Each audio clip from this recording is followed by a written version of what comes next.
esperança de salvação está na cruz do Rei Jesus. Por sua graça encontro paz e ao perdido vida traz. Da escravidão me libertou, os meus pecados Jesus levou. O que eu tenho e o que sou. Boa noite, amigo. Boa noite, irmão, que tem acompanhado a reflexão da semana, que nós temos feito um estudo no livro de Êxodo, né? O pastor Kleber tem conduzido e hoje eu vou estar com vocês aqui nessa reflexão. Mas antes, nós gostaria de estar orando nesse momento, colocar diante de Deus nossas famílias, nossas vidas, agradecendo pelo cuidado dele, pedindo a ele pelo cuidado que nós precisamos continuamente do Senhor. Então eu quero estar orando com você e colocando esse momento diante do Senhor. Peço que você possa se concentrar nesse momento, desligar outros periféricos, qualquer outra coisa que possa te distrair, interferir na sua concentração em ouvir a palavra de Deus. É uma reflexão rápida, então nós possamos estar concentrados naquilo que Deus tem a falar conosco na sua palavra. Vamos orar juntos? Senhor nosso Deus, quero, Deus, lhe agradecer, louvar, Senhor, pelo cuidado que Tu tem tido com cada um de nós, Senhor. Num ano difícil, num ano que agora já entramos no mês de dezembro, últimos dias aí do ano, Senhor, e nós louvamos pelo Teu cuidado, pela Tua mão poderosa, soberana, que tem nos conduzido, Senhor, em meio às dificuldades. Te louvamos pelo cuidado do Senhor sobre nossos familiares, ó Deus, mesmo em meio a lutas, a dificuldades, a dores em muitas ocasiões. Queremos pedir a Tua ajuda, Pai, porque nós precisamos continuamente do Senhor. Somos totalmente dependentes do Senhor, Pai. Somos frágeis demais. E nós clamamos pelo Teu cuidado, pelo Teu auxílio, por sabedoria vinda do Teu Espírito, Pai, para nos conduzir neste mundo mal, para que nós possamos ser luz, sal, Deus, levar a Tua palavra, viver o Teu Evangelho, Senhor. Deus amado, conduza cada um que tem acompanhado, tem se esforçado, tem buscado a Ti, Senhor, tem estudado a Tua palavra, derrame bênçãos especiais do Teu consolo, do Teu afago, do Teu amor, Senhor, por cada um de nós. Senhor, que nós possamos sentir, perceber a Tua presença, o Teu cuidado, confiar, ó Pai, na Tua verdade, que é a palavra, que nos traz tantas promessas da Tua soberania, do Teu cuidado, do Teu amor. Que nós possamos usufruir, ó Pai, da Tua presença, do Teu perdão, ó Pai, como nós poderemos estudar um pouco hoje. Pedimos, ó Pai, que Tu auxilie aqueles irmãos que estão enfermos, passando por alguma dificuldade na saúde, fragilidade, familiares e irmãos que têm lutado, Pai, contra diversas enfermidades, doenças e lutas da saúde, Senhor. Pedimos que o Senhor coloque a Tua mão para que essas pessoas possam ser curadas, aliviadas da sua dor, Senhor. E o Senhor também coloque a Tua mão sobre o coração, sobre o nosso coração, como familiares, como enfermos também, para descansarmos no Senhor e confiarmos em Ti. Em nome de Jesus, abençoe esse encontro e a reflexão que nós faremos na Tua palavra, Senhor. Nos conduza pelo Teu Espírito ao entendimento que vem do Senhor. Em nome de Jesus. Amém. Amém, irmão e amigo. Nós estamos quase no final do livro de Êxodo e nós chegamos ao capítulo 38. Êxodo 38, quase no finalzinho. Faltam aí, então, 3 capítulos, 38, o 39 e o 40, para encerrar essa série de estudos. Foram 40 semanas, vão ser, né? Se completar 40 semanas estudando esse livro precioso da Palavra de Deus, que é Êxodo. Então, quase aqui no finalzinho, né? Se você tem acompanhado as últimas reflexões, você tem percebido que esses últimos capítulos, eles são uma repetição quase literal daquilo que vem acontecer, que foi instruído pelo Senhor a respeito da construção do tabernáculo.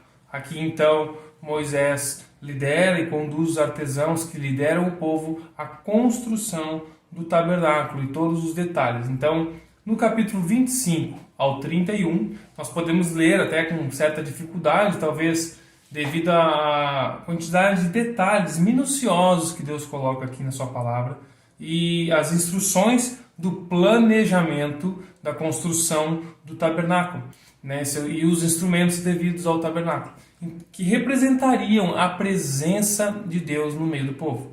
E agora, do capítulo 35 até o 39, quase todo o 39, né, a gente vai ter então Moisés registrando a execução, a implementação daquelas instruções. Então é uma repetição dos detalhes, mas há uma mudança do planejamento para a implementação, a execução. Então era planejamento de um lugar para a presença de Deus, para a habitação do Senhor no meio do seu povo, para agora a preparação desse lugar que representaria a presença de Deus no meio do povo. E como leitores atentos que nós devemos ser, estudiosos da palavra do Senhor, nós precisamos prestar atenção nos detalhes. Os detalhes têm a sua importância. O nosso Deus é um Deus de detalhes. Ele se preocupa com os detalhes. Não podem passar despercebidos por nós.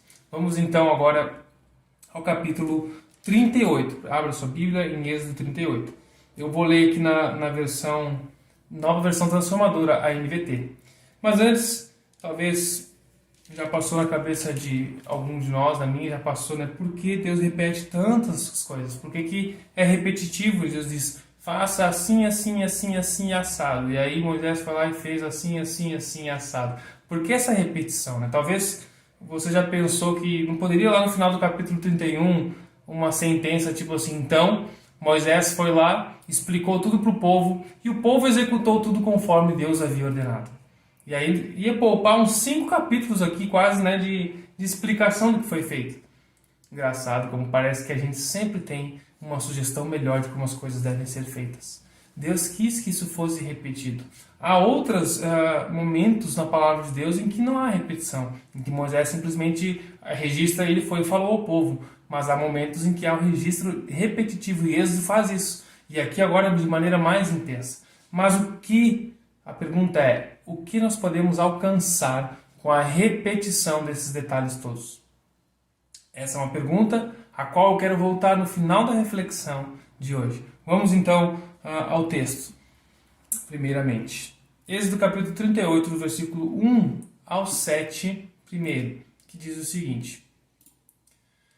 Usando madeira de acácia, Bezalel construiu um altar quadrado para um holocausto, com 2,25 metros de largura e comprimento, e 1,35 metros de altura. Fez uma ponta em forma de chifre em cada um dos 4 cantos, de modo que as pontas do altar formavam uma só peça. Revestiu o altar com bronze. Depois fez os utensílios do altar, baldes para recolher cinzas, pás, bacias, garfos para carne e braseiros, todos de bronze. Fez também uma grelha de bronze e colocou no meio da meia altura do altar, debaixo da borda. Fez 4 argolas de bronze e prendeu-as aos cantos da grelha de bronze para sustentar as varas usadas para carregar o altar. Fez as varas de madeira de acácia e as revestiu com bronze. Por dentro das argolas, dos 2 lados do altar, passou as varas usadas para transportá-lo. O altar era oco e feito de tábuas. Então, esse altar do holocausto, né? Vamos focar nessa primeira parte do texto. Esse altar do holocausto aqui, ele então, eu não vou entrar em tantos detalhes devido à proposta dessa reflexão ser mais rápida. Mas esse altar era onde as ofertas elas eram queimadas, né? Por isso que tem aquela grelha. Com todo respeito, é como se fosse uma grande churrasqueira, né, com grelha, e ali era queimado e havia os instrumentos para recolher as cinzas, recolher as sobras, aquilo que sobrava ali. Então era uma caixona quadrada e aquela grelha de madeira revestida de bronze. E tudo isso, esse altar, então, ele ficava no meio, logo na entrada da tenda, né, do pátio da tenda, ali, de toda a tenda. Então tinha todos os muros do pátio que nós vamos ver daqui a pouquinho, as cortinas, né, que eram como muros ali, não são as cortinas de dentro do tabernáculo, são as cortinas externas do pátio. E ali dentro, logo que os sacerdotes ou o povo entrava no pátio, o povo purificado já, após o processo de purificação, se dava de cara com esse tabernáculo, com esse altar do holocausto. E é interessante observar, como propõe um comentarista chamado Alan Cole, e alguns outros também, como conforme nós nos distanciamos do centro máximo representando a presença de Deus lá dentro do Santo dos Santos, os materiais vão ficando menos preciosos. Né? Era tudo revestido de ouro puro. Então nós estamos agora já quase nas extremidades, já é feito de madeira e revestido de cobre, né? De bronze. Então há esse revestimento já em cima da madeira. Então essa preciosidade, estruturas vão ficando menos complexas e materiais menos preciosos. É um simbolismo, né, da preciosidade, do valor da presença de Deus, né, de estar próximo de Deus. Como é precioso, como é bom, como é gostoso e valoroso estar próximo de Deus. Esse é um dos significados. Então esse altar que está logo na entrada do pátio, ele está bem no caminho até o tabernáculo. Então se a pessoa, quando ela entrava, ela se dirigia ao tabernáculo, tinha um altar no meio. O altar, então, ele parece obstruir o caminho até Deus. Mas ele nos revela que somente por meio de um sacrifício é que podemos nos achegar até Deus. Mas assim como o tabernáculo era uma representação da presença de Deus, e os animais que foram mortos ali, de geração após geração, aquele sangue derramado ali, eles eram uma sombra, uma representação daquilo que viria, que era maior. Então, até que venha Jesus Cristo, o verdadeiro sacrifício, que limpa de maneira eterna e para todo sempre o pecado do seu povo. Jesus é o caminho. Então esse altar que parece obstruir, ele na verdade é o caminho até o altar. E Jesus Cristo é o caminho até a presença de Deus, até o centro, até o tabernáculo. Porque para nos chegarmos até Deus, nós temos que passar pelo sacrifício de Jesus. Jesus fala em João 14, versículo 6, eu sou o caminho, a verdade e a vida. Ninguém vem ao Pai a não ser por mim. Para estarmos na presença de Deus, temos que passar pelo sacrifício de Jesus. Ele é o caminho até Deus. Através dele, nós possamos chegar ali à bacia depois da purificação, termos nossa vida, mãos, pés, toda purificada para agradar a Deus. Continuando então, no versículo 8, agora nós vamos ler sobre a bacia de bronze, né? A construção da bacia de bronze. No versículo 8 diz: Bezalel fez a bacia de bronze e seu suporte de bronze com espelhos doados pelas mulheres que serviam à entrada da tenda do encontro. Então havia ali essa tenda e o texto está falando aqui de mulheres que serviam. Não sabemos exatamente que tipo de serviço elas prestavam ali, cuidavam, auxiliavam de alguma maneira, mas elas oferecem aqui um detalhe que não está nas instruções, que elas oferecem os seus espelhos. Elas doam os espelhos, e o espelho ele não era como hoje, um espelho de vidro.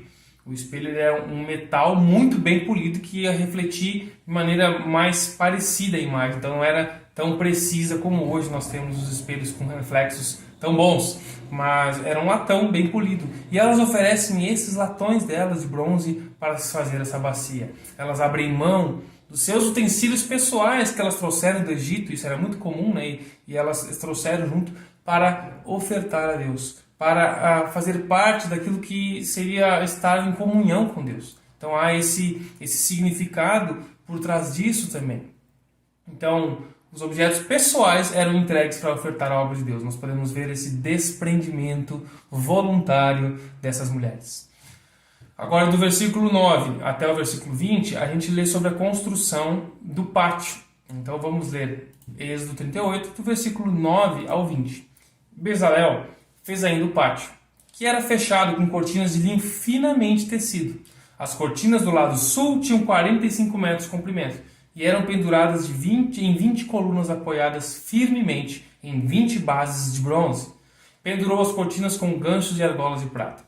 Colocou no lado norte cortinas idênticas a essas, com 45 metros de comprimento, penduradas em 20 colunas apoiadas firmemente em bases de bronze. Pendurou as cortinas com ganchos de argolas de prata. As cortinas do lado oeste do pátio tinham 22,5 metros de comprimento e eram penduradas com ganchos de argolas de prata em 10 colunas apoiadas em 10 bases. O lado leste do pátio tinha também 22,5 metros de comprimento. A entrada do pátio ficava ao lado leste, situada entre duas cortinas. Olha essa observação, importante. Então ele falou dos detalhes do pátio, mas a entrada do pátio ficava do lado leste, situada entre duas cortinas. A cortina do lado sul tinha 6,75 metros de comprimento e era pendurada em 3 colunas apoiada em 3 bases. A cortina do lado norte tinha também 6,75 metros de comprimento e era pendurada em 3 colunas apoiada em 3 bases. Versículo 16. Todas as cortinas ao redor do pátio eram de linho finamente tecido. Cada uma das colunas de bronze, cada uma das colunas de bronze e todos os ganchos de argolas eram de prata. A base das colunas, né, era de bronze e os ganchos de argolas eram de prata. Os capitéis das colunas do pátio eram revestidos de prata e as argolas usadas para pendurar as cortinas eram também de prata. As argolas, né, não as cortinas. Para a entrada do pátio, confeccionou uma cortina de linho finamente tecido e enfeitou com lindos bordados de fios de tecido azul, roxo e vermelho. A cortina tinha 9 metros de comprimento e 2,25 metros de altura, como as cortinas das divisórias do pátio. Era pendurada em 4 colunas, cada uma apoiada firmemente em sua própria base de bronze. Os capitéis das colunas eram revestidos de prata e os ganchos da argola também eram de prata. Todas as estacas usadas para sustentar o tabernáculo e o pátio, né, todas as estacas que esticavam aquelas colunas, os tecidos eram de bronze. Até aqui, até o versículo 20. Essa é a descrição de como era a cobertura do pátio, como se fossem muros, né, mas muros de tecido. Então aqui esse pátio ele era um lugar como um todo, as limitações do ambiente do tabernáculo. Então no lugar mais sagrado do tabernáculo, o Santo dos Santos, somente o sumo sacerdote poderia entrar. Então depois nós tínhamos o santo lugar, onde todos os sacerdotes poderiam entrar, sacerdotes. Aí no pátio, esse pátio onde tinha o altar do holocausto e a bacia para o lavatório, ali todo israelita poderia entrar devidamente purificado. Então era um lugar que todos iriam ver o altar, o sacrifício sendo realizado para que o sacerdote pudesse ser o mediador até Deus. Olha como isso tem um significado, como Deus estava imprimindo isso no seu povo, esse significado, para que nós entendêssemos a sua santa e preciosa presença, somente por meio de um mediador purificado, um sacrifício que nos levasse até Deus. Como diz 1 Timóteo, capítulo 2, versículo 5, a gente pode ler: pois há um só Deus e um só mediador entre Deus e a humanidade, o homem, Cristo Jesus. Em Cristo, o véu foi rasgado em 2 e hoje todos nós podemos entrar no santíssimo lugar e estar diante de Deus. Mesmo assim, ainda há quem permaneça do lado de fora, à distância de Deus. Por incredulidade e por orgulho, as pessoas não querem abrir mão das suas vontades, do seu controle da sua vida, falso, um engano, porque acha que está no controle, mas deixa o pecado, o orgulho, a vaidade tomar conta e jaz, né, é conduzido pelo maligno, pelo diabo que está no controle das suas vidas. Infelizmente, se a sua vida não está no controle de Deus, está no adversário dele, né? Aquele que se opõe a Deus, o inimigo, Satanás, o diabo, que existe, é real, e o mundo quer nos ensinar que não. Então as pessoas não querem usufruir do sacrifício de Jesus Cristo, o único mediador, para que nós possamos hoje estar na presença de Deus. Esse tabernáculo, tudo isso foi depois aumentado para o templo, construído em proporções maiores, mas Deus estava ali inculcando isso no seu povo, né? Era uma sombra, um significado disso. E então, esse é um pouquinho em relação ao pátio todo, né? Encerrando então o capítulo aqui, nós vamos ler do versículo 21 ao 31, e a gente vai ler aqui, é tipo um inventário do material que é utilizado no tabernáculo. Êxodo 38, do 21 ao 31. Diz o seguinte: esta é uma relação dos materiais usados na construção do tabernáculo. O santuário da aliança. Os levitas registraram os valores totais conforme Moisés os havia instruído. E Itamar, filho do sacerdote Arão, supervisionou esse trabalho. Bezalel, filho de Uri e neto de Ur, da tribo de Judá, fez tudo exatamente conforme o Senhor havia ordenado a Moisés. Recebeu a ajuda de Aholiabe, filho de Aizamaque, filho da tribo de Dan, artesão perito em gravar, projetar e bordar em linho fino com fios de tecido azul, roxo e vermelho. Olha como Deus levanta homens capazes e atribui foi falado em outras circunstâncias, essa capacitação que Deus dá de usar as nossas mãos para a glória dele. Então, 24. O povo contribuiu com ofertas especiais de ouro, que totalizaram 1.024 quilos, calculados de acordo com o ciclo do santuário. Esse ouro foi usado em toda a construção do santuário, 1 tonelada de ouro. A comunidade toda de Israel contribuiu com 3.500 quilos de prata, 3 toneladas e meia de prata, calculados de acordo com o ciclo do santuário. Essa prata veio do imposto recolhido de cada homem registrado no censo. O imposto era de uma beca, isto é, meio ciclo, conforme o ciclo do santuário. O imposto arrecadado de 603.550 homens de 20 anos para cima. Para fazer as 100 bases para as armações das paredes do santuário e das colunas que sustentavam a cortina interna, foram necessários 3 toneladas e meia de prata, cerca de 35 quilos para cada base. Os 20 quilos de prata restantes foram usados para fazer ganchos de argolas para revestir capitéis das colunas. O povo também contribuiu com uma oferta especial de 2.480 quilos de bronze, mais 2 toneladas e meia de bronze, usados para fundir as bases das colunas, a entrada da tenda do encontro e para o altar de bronze, com sua grelha de bronze e todos os utensílios do altar. O bronze também foi usado para fazer as bases das colunas nas quais era pendurada a cortina da entrada do pátio e para todas as estacas ao redor do tabernáculo e do pátio. Esse aqui é um levantamento dos materiais utilizados que os levitas aqui registraram conforme Moisés instruiu e encarregou ali um supervisor. Toda essa quantia levantada, ela não pode ser mensurada em valores monetários hoje, pela dificuldade de se equivaler o valor do câmbio desses pesos e medidas, mas é um valor muito alto. 2 toneladas de ouro, 3 toneladas e meia de prata, 2 toneladas e meia de bronze, é muito material para algo que é grande, mas não é tão monstruoso em tamanho, mas sim em valor, em preciosidade, mas se a gente olhar não é algo assim tão monstruoso no tamanho, afinal tinha 22 metros, o fundo e 42 metros, o lote, né, digamos assim, onde ficava o tabernáculo. É um valor muito significativo. E isso, como a gente lê no texto, é só dos impostos, né, fora as ofertas voluntárias que tiveram que ser barradas. Lembra no capítulo 36? O cara só chega de trazer material. Então teve gente que demorou para ofertar, ficou se enrolando e perdeu a oportunidade de ofertar, de fazer parte, de contribuir com aquilo. Então, quando nós nos alegramos na presença de Deus, nós confiamos nele, nós entregamos o que puder para agradá-lo. A gente entrega para Jesus. Não uma oração, Desculpa, irmãos. Não, na verdade, assim, a gente entrega tudo que a gente pode ao Senhor quando a gente está satisfeito nele. E a gente faz isso, na verdade, hoje a gente não constrói tabernáculos, né? Nós não construímos, não precisamos penhorar nossas joias, ouro, prata, para construirmos tabernáculos. Jesus pede o nosso coração para ele. Ele pede amor.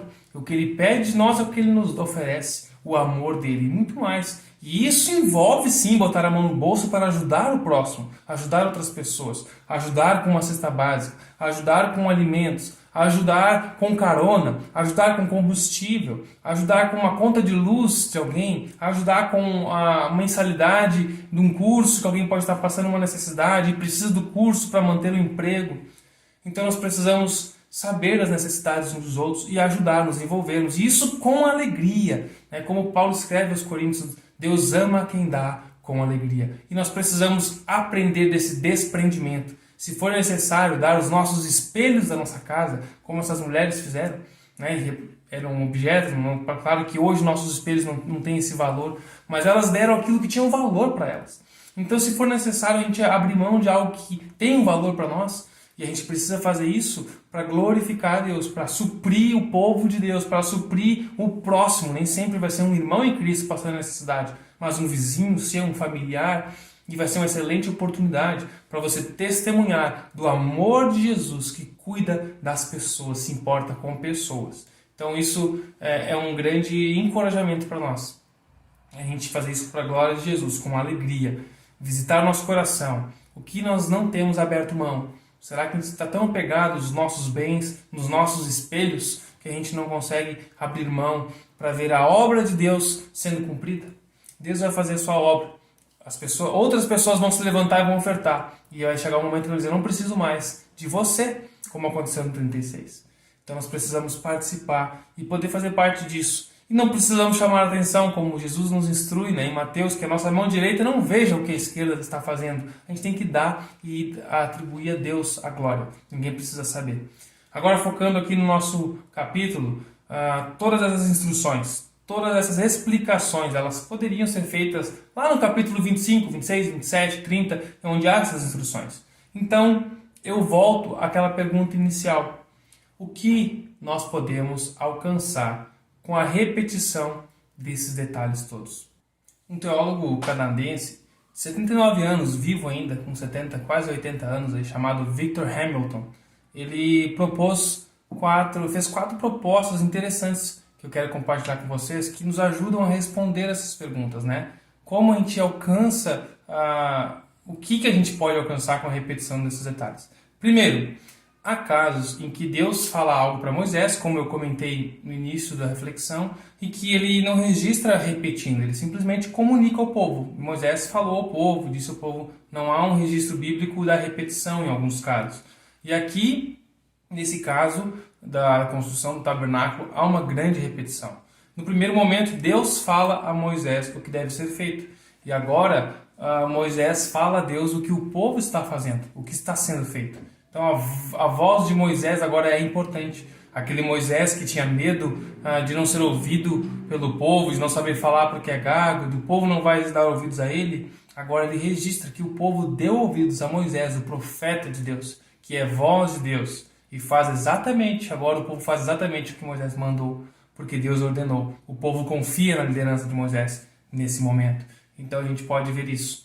Segunda questão que é importante dessa repetição é que ela permite que seja feito um contraste entre aquilo que o povo fez em Êxodo 32, sob a supervisão de Arão, que adorou o bezerro, fundiu um bezerro e adorou esse bezerro, fracassando na idolatria, na ansiedade, aguardando a descida de Moisés. Mas agora o que o povo está fazendo para Deus aqui de 35, ao capítulo 35 ao 39, sob a supervisão de Bezalel e Aholiabe e outros artesãos, isso mostra esse contraste, um contraste da dedicação e a confiança do povo do início do livro de Êxodo ao final do livro de Êxodo. O terceiro, e é muito interessante, essa repetição ela mantém um padrão que é encontrado em Êxodo, de coisas que acontecem e são narradas duas vezes. Deus chama Moisés duas vezes para ir para o Egito. Duas vezes Deus dá ao povo as tábuas da aliança, da lei. E há um padrão recorrente em que Deus diz que vai fazer e acontece exatamente o que ele disse. E é registrado o que ele disse que ia fazer. Então aqui ele diz como deve ser feito, o povo faz exatamente o que deve ser feito. O povo fez porque Deus ordenou. E Deus disse que deveria ser feito e aconteceu. Esse padrão é estabelecido logo na formação da nação. A nação precisava dessa confiança e Deus mostra o que eu digo que vai acontecer, acontece como eu digo que deve acontecer. Deus está no controle de todas as coisas. O que Ele diz que vai fazer, Ele vai fazer. E nós podemos confiar e descansar nessa verdade. Ele diz que nos ama, nos cuida, nos preserva. E tudo que acontece, acontece para o bem daqueles que amam a Deus, para que nós possamos ser moldados à imagem de Cristo Jesus, para a glória do Deus Pai, para que as pessoas possam conhecer esse Deus verdadeiro, exaltando o Filho, Cristo Jesus. Nós podemos confiar. O que Deus disse que vai fazer, Ele faz. Ele estabelece esse padrão. O que Ele diz, Ele cumpre. Ele é o mesmo ontem, hoje e para todo sempre. Ele não é homem para que minta. Esse é o nosso Deus em quem nós confiamos. E o quarto, eu creio, é algo espetacular. Essa repetição da construção do tabernáculo, ela, nesses capítulos aqui, ela faz com que o clímax de Êxodo ele vá para além do capítulo 34. No capítulo 34, após Deus perdoar o povo, Deus restaurar o povo, reafirmar a aliança que Ele tem com o povo, através do perdão, e dar essa chance para o povo, poderia acabar aqui, mas ele agora registra os detalhes da construção. O povo perdoado serve a Deus, obedece a Deus, constrói o tabernáculo conforme as instruções de Deus e usufrui da presença de Deus. A construção do tabernáculo nos mostra que após o perdão e a restauração, Deus quer conduzir o seu povo na presença dele. O perdão e a restauração são muito importantes. A maior necessidade de todo ser humano é o perdão dos pecados. Então, mas após o perdão não para aí, somos perdoados e acabou. Não, Deus nos perdoa para que nós possamos usufruir da paz com Ele. Através da graça Ele nos perdoa para que nós possamos usufruir da paz, de um relacionamento com Ele através de Cristo Jesus. Isso é real, isso é possível por meio da fé em Cristo Jesus. Nós podemos confiar nesse Deus que nos dá detalhes de como devemos proceder com Ele. A vida com Deus, ela é mais simples do que a gente cria, tantas coisas que às vezes complicam. Nós precisamos simplificar a vida nesse sentido. Deus diz, crê em Cristo Jesus, confie em mim, obedeça e me busque, e você vai desenvolvendo amor, vai compreendendo o que eu quero para você em todas as áreas da sua vida. Precisamos confiar. O que Ele requer de nós, não para a salvação, porque nada nós podemos fazer para a nossa salvação, apenas crer e aceitar a Cristo Jesus, confiar nele, nessa fé que Deus nos dá, usufruir da presença dele. Mas Deus requer que para a gente usufruir da presença dele, a gente tenha humildade, para que a gente tenha dedicação e confiança na palavra dele, obedecendo a ele. Após o perdão, ele nos concede perdão e nos permite caminhar e servir na presença dele. Não é apenas o alívio da condenação, é a bênção de uma vida com Jesus, que nos traz paz, nos traz descanso, amor, segurança em meio a uma pandemia, em meio à crise. Pois o que Cristo oferece para nós é o que Ele é. Ele oferece paz, amor, segurança, pois Ele é a paz, o amor, a segurança e o caminho que nos conduz até Deus. O que Cristo oferece, Ele é. Que Deus abençoe a sua vida, que Deus abençoe a sua casa e a sua família, e que vocês possam usufruir da presença de Deus pela graça de Cristo Jesus, por meio da fé nele. Um abraço a todos vocês. E ao perdido vida traz. Da escravidão me libertou, os meus pecados Jesus levou. O que eu tenho e o que sou, eu dedico ao Deus